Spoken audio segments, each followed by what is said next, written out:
আমি আসলে সচরাচর পোলাও এভাবেই রান্না করি, একদম সব কিছু মাখিয়ে। পরে এর মধ্যে দিয়েছি ঘি আর হচ্ছে সরিষার তেল, পেঁয়াজ, আদা রসুনের পেস্ট, দুটো কাঁচামরিচ আর হচ্ছে দুটো এলাচ আর এক টুকরো দারচিনি। এই হচ্ছে মেন ইনগ্রেডিয়েন্টস, আর লবণ।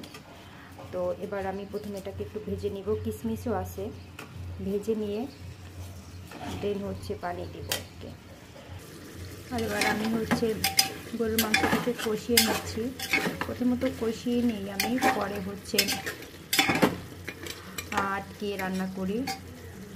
বাতাসের জন্য রান্না করা যাচ্ছে না, লাগিয়ে দিই গ্যাসটা।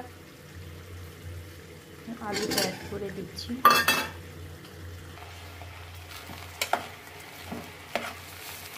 আলুটা প্রথমে ভেজে নিতে হবে। হচ্ছে লাল চাল ধুয়ে রেখেছি, অনেক চাল রান্না করার জন্য ধুয়ে রেখেছি। আর এই হয়েছে আমার বাইং মাছ, আমি একটু মাখিয়ে ঝাঁকিয়ে ম্যারিনেট করে রেখে দিয়েছি। তো পোলাওয়ের চালটা ভাজা হয়ে গেলে আমি পানি অ্যাড করে দিব।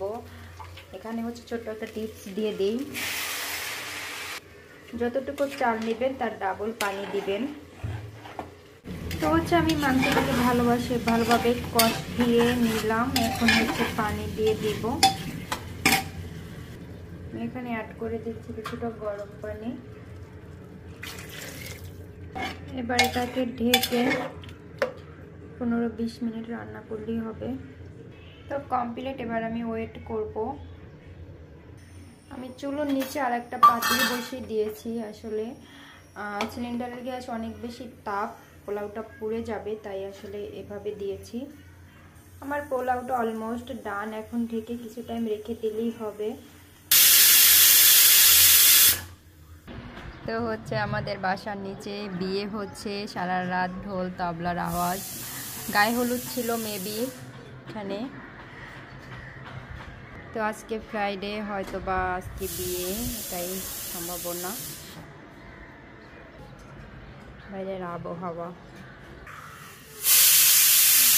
তো কমপ্লিট হয়ে যাচ্ছে আমার রান্না বান্না অনেকটা। তো